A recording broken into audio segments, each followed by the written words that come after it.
Across the vast blue expanse of our planet's oceans, a symbol of immense power glides. It is more than just a ship, it is a floating city, a fortress, and an airfield all in one. This is the American aircraft carrier. For a century, these colossal vessels have projected strength far from their home shores. They are the ultimate expression of a nation's reach and influence. Capable of sailing anywhere on Earth, they bring with them the full might of a modern air force. These floating sovereigns do not simply travel the seas, they command them, ensuring stability and responding to crises with unmatched speed and force. They are the centerpiece of a carrier strike group. A fleet of cruisers, destroyers, and submarines surrounds them. This protective shield makes the carrier an incredibly difficult target. Together, they form a self-contained ecosystem of military power. The carrier's purpose is simple, yet profound: to control the skies, over the sea, and the land beyond. From its flight deck, a continuous stream of advanced aircraft can launch. These planes can conduct a huge range of missions. They can defend the fleet, strike distant targets, and gather vital intelligence. The carrier is a testament to human ingenuity and a cornerstone of global security. Imagine a piece of American territory, 4.5 acres in size, moving across the globe at over 30 knots. This is the reality of an aircraft carrier. It carries everything it needs to sustain itself for months on end. It has its own power plants, water purification systems, and stores of food. Thousands of sailors and aviators live and work here. Their lives are a carefully choreographed dance of precision and dedication. They work around the clock to keep this steel giant ready for any challenge. The carrier represents not just military might, but also a nation's commitment to maintaining peace and order in a complex world. The very presence of an aircraft carrier in a region can change the course of events. Its arrival is a clear signal of American intent. It can deter potential aggressors without a single shot being fired. It can provide humanitarian aid after a natural disaster, its helicopters and hospital facilities saving lives. This dual role, as both a warrior and a peacekeeper, is what makes the aircraft carrier so unique. It is a powerful tool of diplomacy and a guardian of the international system. Its shadow on the water is a reminder of the delicate balance of power that shapes our world. The story of the American aircraft carrier began humbly. In 1922, the USS Langley was commissioned. It was a converted coal ship, a far cry from the giants of today. Its wooden flight deck was a simple platform for launching and landing fragile biplanes. Yet, this modest vessel, nicknamed the Covered Wagon, was a revolutionary concept. It proved that aircraft could be operated effectively from a ship at sea. This experiment laid the foundation for everything that would follow. The early pioneers of naval aviation learned crucial lessons on its deck, lessons that would shape the future of warfare. The Second World War was the crucible in which the aircraft carrier came of age. Ships like the USS Enterprise and USS Yorktown became legends in the Pacific. They fought epic battles at Coral Sea and Midway. These engagements proved that naval power was no longer about the biggest guns on the biggest battleship. It was about the reach and striking power of aircraft. The carrier had replaced the battleship as the queen of the seas. This dramatic shift in naval doctrine was swift and decisive. The carrier's ability to project power over vast distances made it the ultimate weapon in the vast Pacific theater. After the war, the jet age brought new challenges and new innovations. Flight decks had to be angled to allow for safer landings. Powerful steam catapults were needed to launch heavier and faster jet aircraft. This led to the creation of the supercarriers. The Forrestal-class and Kitty Hawk-class ships were larger and more capable than their wartime predecessors. They became symbols of American power during the Cold War. These floating fortresses patrolled the world's oceans, a constant and visible deterrent to Soviet ambitions. They were the mobile front line in a global ideological struggle. The evolution continued with the introduction of nuclear power. In 1961, the USS Enterprise, CVN-65, entered service as the world's first nuclear-powered aircraft carrier. Its reactors gave it almost unlimited range and endurance. It could sail for years without refueling. This revolutionary capability was then refined in the Nimitz-class carriers. 10 of these incredible ships were built over 3 decades. They have been the backbone of the U.S. Navy for generations. For 50 years, these nuclear-powered giants have defined naval supremacy. But now, a new chapter is being written, one that builds upon this incredible legacy. The 21st century demands a new kind of naval power. After decades of service, the venerable Nimitz-class carriers, while still formidable, are based on technology from the 1970s. The world has changed, new threats have emerged, and the nature of warfare has evolved. To meet these new challenges, the U.S. Navy embarked on its most ambitious project in a generation. It set out to design a successor that would not be an incremental improvement, but a technological leap forward. The result is the Gerald R. Ford class, the most advanced and powerful warship ever built. Named after the 38th President of the United States, the USS Gerald R. Ford, CVN-78, is the lead ship of its class. It represents a fundamental redesign of the aircraft carrier. While it shares a similar hull shape with the Nimitz class, nearly every system inside is new. The goal was to create a ship that could launch more aircraft, more quickly, with fewer sailors, and with more electrical power for future weapons. This is a platform designed not for the battles of today, but for the unforeseen conflicts of the next 50 years. It is a vessel built for adaptability and dominance in a rapidly changing world. One of the most visible changes is the island. This is the command center of the ship. On the Ford class, it is smaller and positioned further back on the flight deck. This simple change has a profound impact. It creates more space for moving and organizing aircraft.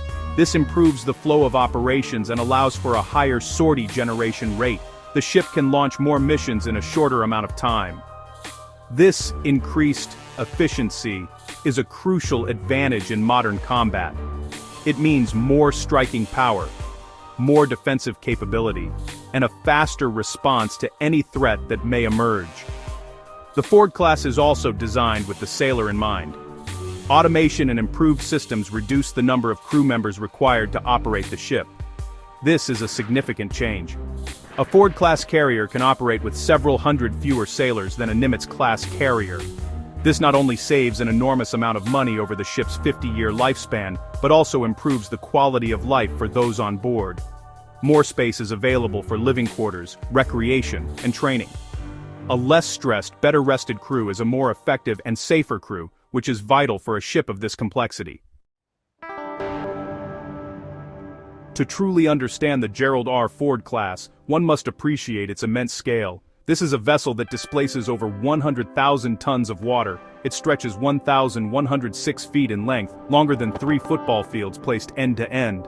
Its flight deck covers 4.5 acres. This vast expanse of steel is the sovereign territory of the United States, wherever it may sail. Deep within its hull, it carries more than 75 advanced aircraft.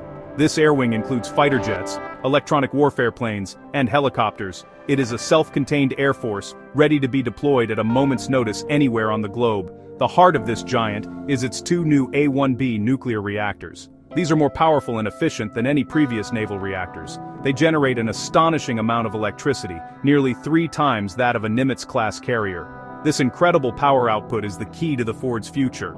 It provides the energy needed for its advanced new systems. It also provides a massive surplus of power.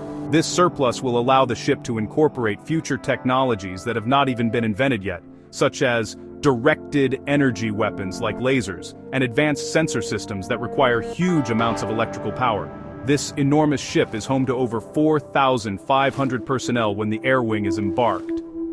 It is a true city at sea. It has its own hospital, dental clinics, barber shops, and stores. It produces its own fresh water, desalinating up to 400,000 gallons per day. Its galleys serve over 15,000 meals every single day. The logistics of sustaining this population are staggering, yet it all runs with the precision of a Swiss watch. Every sailor has a specific role, from the captain on the bridge to the engineers in the reactor spaces and the culinary specialists in the kitchens. It is a masterpiece of human organization. Despite its colossal size, the USS Gerald R. Ford is surprisingly fast and agile.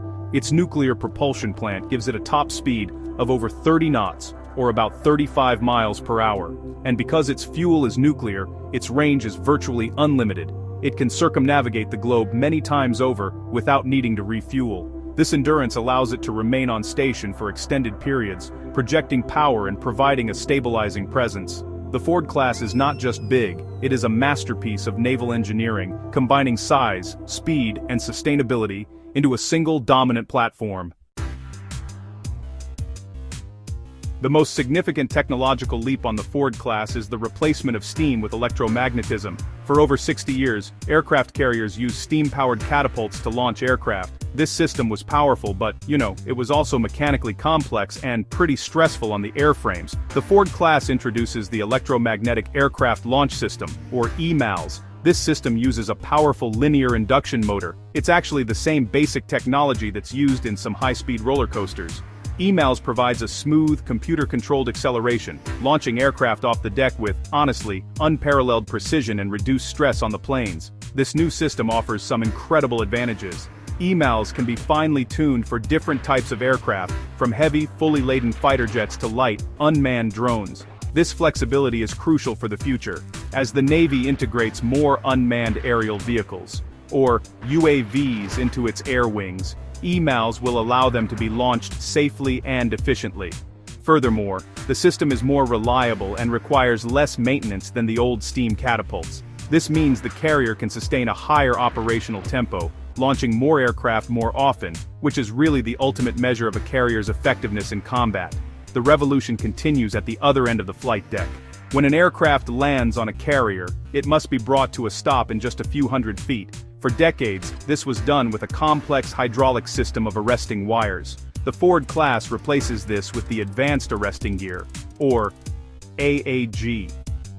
This system uses an electric motor and a simple water twister to absorb the energy of the landing aircraft.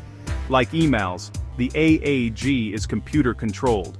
It provides a smoother and safer deceleration, reducing the immense forces placed on both the pilot and the aircraft during the, pretty violent process of a carrier landing. These two systems, EMALS and AAG, work together to transform flight operations. They allow the Ford class to achieve a 25% increase in the sortie generation rate compared to the Nimitz class. This means the ship can launch and recover more aircraft in a given day. This higher tempo translates directly into greater combat power. It allows the carrier to put more ordnance on target, maintain a more robust defensive screen, and respond more quickly to changing tactical situations. The move from steam to electromagnetism is not just an upgrade. It is a revolution that redefines carrier air power for the 21st century. When comparing the Gerald R. Ford class to its predecessor, the Nimitz class, the differences are both subtle and profound. On the surface, they look similar. Both are nuclear-powered supercarriers of immense size, but the Ford class represents a complete rethinking of carrier design, focused on efficiency, adaptability, and future growth. The Nimitz class, a design from the late 1960s, is a masterpiece of its time. It has served as the bedrock of American naval power for half a century. However, it has reached the limits of its electrical generation and its capacity for upgrades. The most critical difference lies in the power plant. The Ford's two A1B reactors produce almost 3 times the electrical power of the Nimitz 2 A4W reactors. This is a game-changing advantage. The Nimitz class often operates at the edge of its power-generating capacity, limiting its ability to integrate new, energy-hungry systems. The Ford class, in contrast, has a massive power reserve. This allows it to operate its advanced electromagnetic catapults and arresting gear with ease. More importantly, it provides the foundation for future weapon systems, such as high-energy lasers and powerful railguns, that will define naval warfare in the coming decades. Another key area of improvement is manpower. The Nimitz class requires a crew of about 5,000 personnel, including the air wing. The Ford class, through extensive automation and more efficient systems, can operate with a crew of around 4,500. This reduction of over 500 sailors per ship has enormous long-term benefits. It will save the Navy billions of dollars in personnel costs over the 50-year service life of each Ford-class carrier. It also improves habitability for the remaining crew, with better living spaces and less crowding, leading to higher morale and better performance on long deployments. The flight deck layout itself is a major evolution. On the Nimitz class, moving aircraft, munitions, and fuel around the deck is a complex and sometimes chaotic process. The Ford class features a redesigned flight deck with a smaller island pushed further aft. It also has advanced weapons elevators that use electromagnetic motors instead of cables. These elevators are faster, more reliable, and can carry more weight. This streamlined workflow allows for a much higher sortie generation rate. The Ford can simply get planes into the air and back onto the deck faster and more efficiently than any ship before it. To fully appreciate the Gerald R. Ford class, it is useful to place it in historical context. Let us compare it to one of the most famous carriers of the Second World War, the USS Enterprise, CV-6. The Big E was a legend, earning 20 battle stars and becoming the most decorated ship of the war. At the time, it was a marvel of naval engineering. Yet, by today's standards, it was a small vessel. It displaced around 25,000 tons and was about 824 feet long. The USS Gerald R. Ford displaces 4 times as much water and is almost 300 feet longer. The air wings also tell a story of incredible progress. The USS Enterprise, CV-6, carried around 90 propeller-driven aircraft. These were formidable machines in their day, but their speed and range were limited. The USS Gerald R. Ford carries a smaller number of aircraft, around 75, but they are infinitely more capable. A single F/A-18 Super Hornet or F-35C Lightning II jet fighter has more destructive power, range, and sensor capability than the entire air group of its World War II ancestor. The technological leap in aviation over the past 80 years is simply breathtaking, and the modern carrier is built to harness this power. Let us also consider the first nuclear carrier, another ship named USS Enterprise, CVN-65. Commissioned in 1961, it was the first supercarrier powered by atomic energy. It was a revolutionary ship, with 8 nuclear reactors giving it unprecedented range. At 1,123 feet, it was even longer than the Ford. However, it was a product of its time. Its design was based on conventional carriers, and it was packed with reactors that required a huge crew to maintain. The Ford class, with just 2 much more powerful and efficient reactors, demonstrates the enormous advances in nuclear engineering over the past 60 years. The Ford class is the culmination of a century of learning. It incorporates the lessons learned from the flight decks of the Langley, the battles of the Enterprise, CV-6, and the global presence of the Nimitz class. It is designed to be more survivable, with improved defensive systems and damage control features. It is more efficient, requiring fewer people and less maintenance. And it is more lethal, capable of generating more air power than any other warship in history. It stands on the shoulders of these legendary giants, carrying their legacy forward into a new and uncertain century.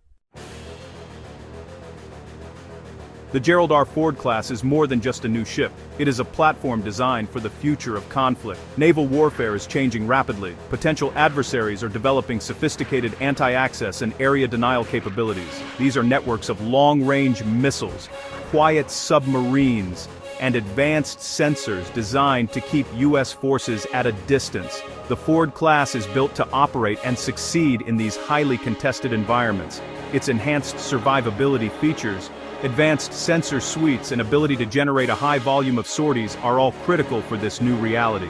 A key part of this future is the integration of unmanned systems. The Ford's EMALS and AAG systems are perfectly suited for launching and recovering a new generation of unmanned aerial vehicles. Future carrier air wings will likely be a hybrid of manned and unmanned aircraft. Long-range unmanned tanker aircraft will extend the reach of the carrier strike fighters.